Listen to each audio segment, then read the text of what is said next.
अस्सलाम वालेकुम। काफ़ी ज़्यादा इंक्वायरीज़ जो हमसे पूछी जा रही हैं वो हैं आपकी स्मार्ट सिलेबस के हवाले से। स्मार्ट सिलेबस के बारे में क्या किया जा रहा है, क्या वो ऑफिशियल है या नहीं? तो पहले तो बैकग्राउंड को देख लें कि हमारा जो मैट्रिक का जो सेशन है यूजुअली मार्च अप्रैल के अंदर स्टार्ट हो चुका होता है और इस वक्त हम 6 महीने लेट हैं।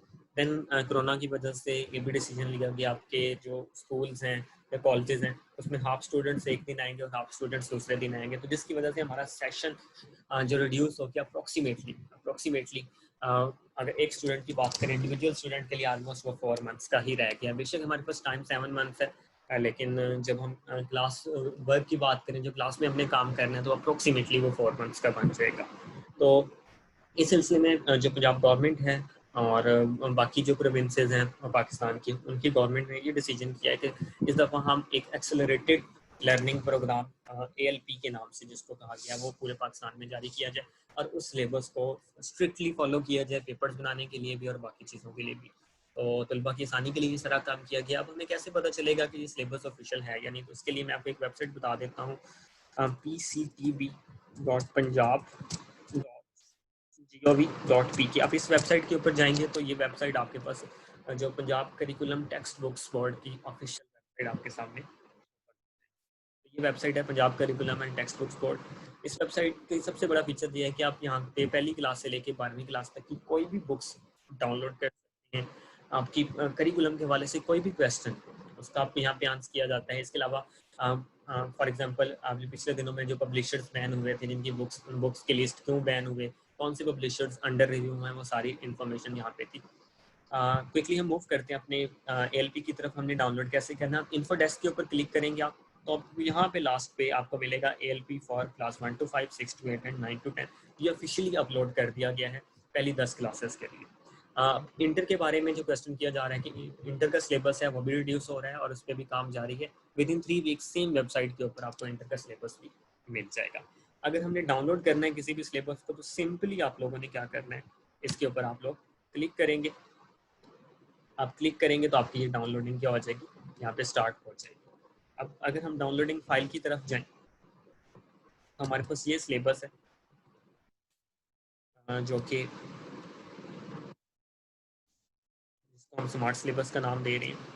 अब इस स्मार्ट सिलेबस के बारे में कुछ क्वेश्चंस जो कि बेसिक हैं, एक दो सब्जेक्ट्स को मैं आपको सामने दिखा के उसको क्लियर कर देता हूँ कि इनको हमने फॉलो कैसे करना है। फॉर एग्जांपल उर्दू के बारे में देख लें, 9th क्लास उर्दू। दरसी किताब के असबाक, इसमें मुसन्निफ़ीन और शोरा के तारुफ में से कोई सवाल नहीं बनाया जाएगा। मतलब ये हिदायत दी गई हैं पेपर सेटर को कि आप लोगों ने जो हर सबक के शुरू में मुसन्निफ़ का तारुफ दिया हुआ है, उसकी तसनीफ़ के बारे में बताया हुआ है, उसकी तरीक़े पैदाइश, तरीक़े वफ़ात और उसकी लाइफ के बारे में कुछ ना कुछ लिखा हुआ है हर सबक से पहले में। इसी तरह शायरी में, नज़म और गज़ल में आते हैं तो शोरा का तारुफ भी दिया हुआ है। उनमें से इस दफ़ा ये हिदायत दी गई है कि कोई सवाल नहीं करना, तो स्टूडेंट्स को ये भी करने की ज़रूरत नहीं है। अब मेन चीज़ जो सबसे इंपॉर्टेंट क्वेश्चन है वो है क्लास वर्क और होमवर्क। चूँकि इस दफ़ा ये कहा गया कि आधे बच्चे एक दिन आएंगे और आधे बच्चे दूसरे दिन, तो क्लास की जो टाइम ड्यूरेशन है उसके अंदर सारा काम करना पॉसिबल नहीं। तो जब एक बच्चा हिजरत नबी सल्लल्लाहु अलैहि वसल्लम के सबक को जब एक टीचर क्लास में करवाएगा, तो क्लास में जो टीचर्स की ड्यूटी है उन्होंने सवाल नंबर 1 का जुज़ अलिफ बे जीम दाल करवाना है। क्वेश्चन 5, 6, 7, 9 एंड 10 ये वो क्वेश्चन हैं जो टीचर की रिस्पॉन्सिबिलिटी होगी क्लास में करवाने। अब टीचर अब बच्चे को होमवर्क असाइन करेगा, चूंकि बच्चे को लेसन पढ़ा दिया गया। अब ये एज अ होम टास्क बच्चे को काम दिया जाएगा। सवाल नंबर 1 का जुज़ ए वाउज़े और क्वेश्चन नंबर 2, 3, 4 एंड 8 ये बच्चा घर से करेगा। जो पेपर होगा वो क्लास वर्क और होमवर्क दोनों सिलेबस को मिला के बनाया जाएगा। ये क्लास वर्क और होमवर्क दोनों को मिला के ही आप लोगों का पेपर बनाया जाएगा। सेम आपको ग्रामर के हवाले से जो हमारी उर्दू कायद है उसमें आपको जो टोटल खतूत फॉर एग्जांपल बताए गए हैं, तो 1, 2, 3, 4, 5, 6 खतूत टोटल बताए गए हैं। ऑलमोस्ट 3 दरखास्तें बताई गई हैं और आपको 6 कहानियाँ बताई गई हैं, 3 मुकालमे बताए गए हैं और पहली 20 ज़रबुल अमसाल बताई गई हैं। 3 मिसालें हैं आपके पास। जुमलों की दुरुस्ती में आपने सिर्फ इन वाले जुमलों की दुरुस्ती करनी है। Same in English class work और होमवर्क आपने ये दोनों टास्क ही बच्चों को करवाने हैं।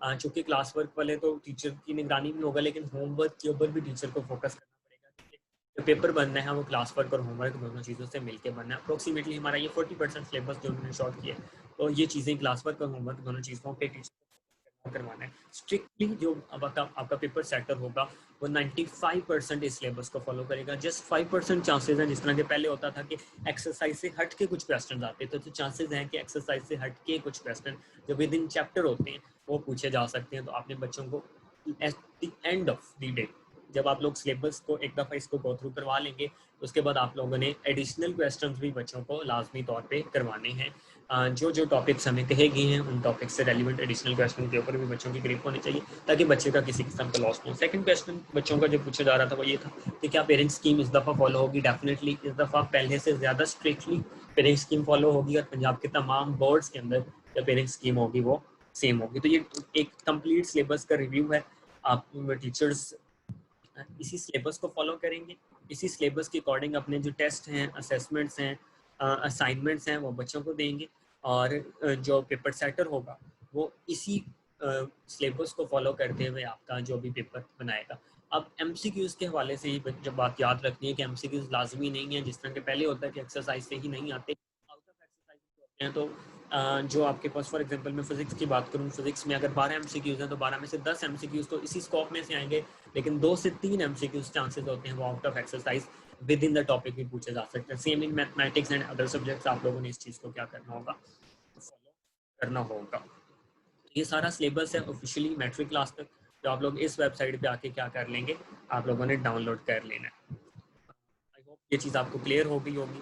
और सेम यहाँ पे जो क्वेश्चंस बताए गए हैं, इन क्वेश्चंस पे हमारा 95% फोकस होगा। 95% हम एएलपी को फॉलो करेंगे, 5% जब हमारा एएलपी कवर हो जाएगा देन हमने बच्चों को एडिशनल क्वेश्चंस भी करवाने हैं, ताकि हमारा जो रिजल्ट है उसमें किसी किस्म का कोई प्रॉब्लम ना आ सके। तो जो बेसिक क्वेश्चंस हैं एएलपी के हवाले से आप लोगों के